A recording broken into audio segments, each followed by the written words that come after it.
All right, so let's go ahead and look at this study by Eckerman that will help us evaluate an effective shaping procedure.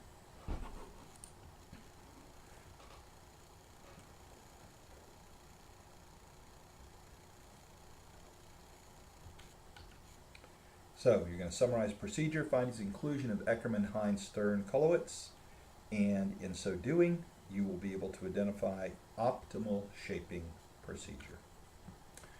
Okay, so to understand Eckerman's procedure, you need to contrast these two apparatus that you see in the pictures at the top. On the left is the typical pigeon operant chamber. The response location, called a key, is actually a small opening in the front wall. Behind that opening, there is a response switch.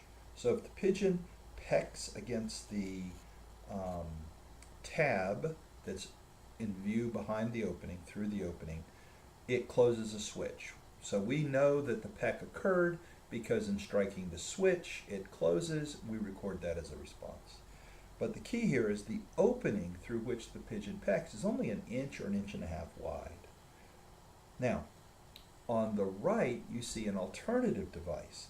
This has a big wide wall, and there is a huge opening. It's 10 inches wide by 1 inch tall.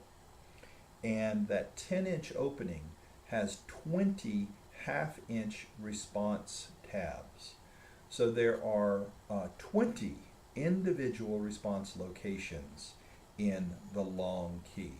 And I can record the response occurring on any one of those locations. So this gives, instead of a single response occurring somewhere or anywhere in a 1 and a 1.5 to 1.5 inch area, this gives 20 individual possible responses or operants. Next slide. The big advantage of the long key is this. So let's imagine I were shaping the pigeon in the left chamber, the traditional chamber. Once the pigeon is responding on the key, I can't do anything else to responding. That is, it's on the key. It's there. So what do I change it to? I can't I can't shape the pigeon off of the key because I won't know what he's doing. What Eckerman's long key allowed him to do is to continuously change the location that would be reinforced. So let's imagine that, as you can see in the picture, the pigeon is way down near the left end of the long key. I can reinforce pecking in that left end location, and then I can move the location that I would reinforce a little bit to the right, and that would require the pigeon to change its behavior. And as soon as it changes enough, I can move it again and move it again. If I get all the way to the right, I simply start changing it down toward the left. So Eckerman could continuously shape the location of responding. There was never a final form. And that allowed him to study shaping continuously and look at variables that affected the effectiveness of shaping. Next slide.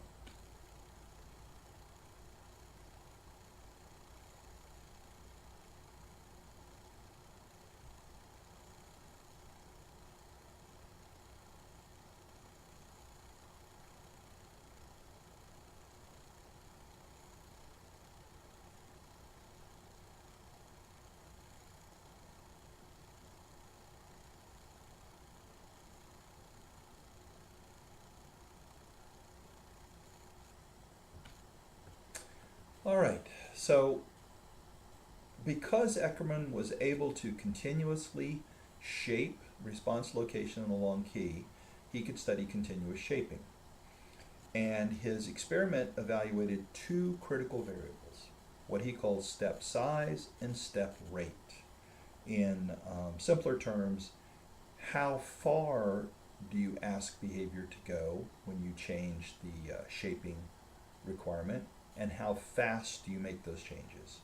So let's imagine on the long key that we're in location 5. which is 2.5 inches from the right edge.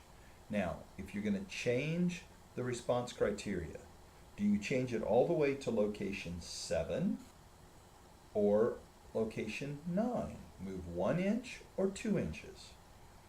Now, if you move 2 inches, you've obviously shaped behavior much farther than if you moved 1 inch.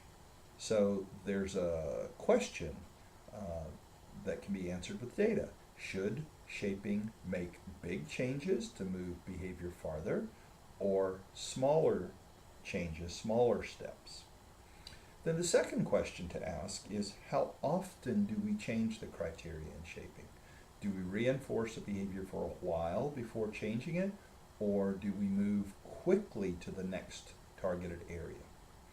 So the procedure for Eckermann's study is that the hot zone, every peck in the hot zone was reinforced. It's just that simple. Food-deprived pigeons were put in this chamber with the long key, and the peck on the hot zone was reinforced. Next slide. Now, the hot zone in all cases was 1 inch wide, so it would be 2 keys. And so to vary step size, you could change it in 1/2 inch. As you can see here, a change from keys 1920 to 1819 would be a 1/2 inch step from one end toward the other end, versus a change from keys 1920 to 1718 would be a 1 inch step. So again, if the animal responded on the hot zone, 19 or 20, or the new zone, 1819 or 1718, any response in the hot zone would be reinforced. The question was, which moved behavior to the new hot zone better or faster, a 1/2 inch step or a 1 inch step? Now, the second variable, that was the first is how much to move it, is step size. The second variable is step rate. So this is pretty simple. Did you leave the hot zone in its location for 25 food presentations or 400 food presentations? So did you change it frequently, every 25 reinforcers, or occasionally 400 food reinforcers? Now, the dependent measure in the study is the proportion of total responses in the hot zone for the first 25 reinforcers. So how much behavior had to occur, or how much behavior occurred in the target area for the first 25 reinforced, or 25 reinforcers? Let's imagine that I moved the hot zone from 1920 to 1819, and it took 50 responses to get 25 reinforcers, versus I moved it from 1920 to 1718, and it took 150 responses to get 25 reinforcers. That's the variable here, is the proportion of total responses in the hot zone. If shaping is effective, the number of responses in the hot zone should be higher. So the behavior should move to the new hot zone quicker. The behavior would become effective and efficient quicker if shaping is effective. Next slide. So let's look at these 4 subjects and see what we can figure out. So let's start with the top. In subjects 1 and 2, you can see that when the hot zone is 6 and 7, the red bar, that 25% or 17.5% of their pecks are in the hot zone. That is, they spend a lot of time pecking at locations outside the hot zone. Now, the lower subjects, 3 and 4, they are much more on target. 64% and 56% of their responses are in the hot zone. So their behavior, subjects 3 and 4, their behavior is much more stereotypic. Now here's the trick. Let's imagine that I shift the hot zone. I shape them from zone 6-7 to zone 8-9. That is, I make a 1-inch hot zone change. Who will get there more quickly? Who will be more easily shaped to the new location?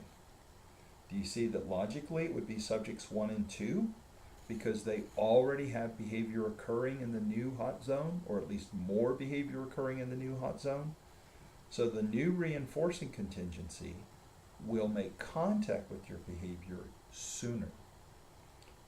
Subjects 3 and 4, very few responses, less than 18 responses occur in the new hot zone. Therefore, it will take longer for them to gather 25 reinforcers down there. So shaping is easier if behavior is more variable. Now you might ask, okay, well, what produced the difference in variability between subjects 1 and 2 and 3 and 4? Why are 1 and 2 all over the place and 3 and 4 are pretty much dialed in, responding in the 6-7 location hot zone? Well, this is where rate of change matters, rate of step. Subjects 1 and 2 probably were changed to zone 6-7 from zone 4-5 after only 25 reinforcers. Thus, there's lots of variability. Subjects 3 and 4 were changed to zone 6 and 7 after 400 reinforcers. Thus, their behavior has become much more stereotypic. Next slide. So here's the bottom line in shaping. While people generally talk about shaping as proceeding in small steps, that is, don't try to shape too big a behavior change, and that is correct, that is only half the story.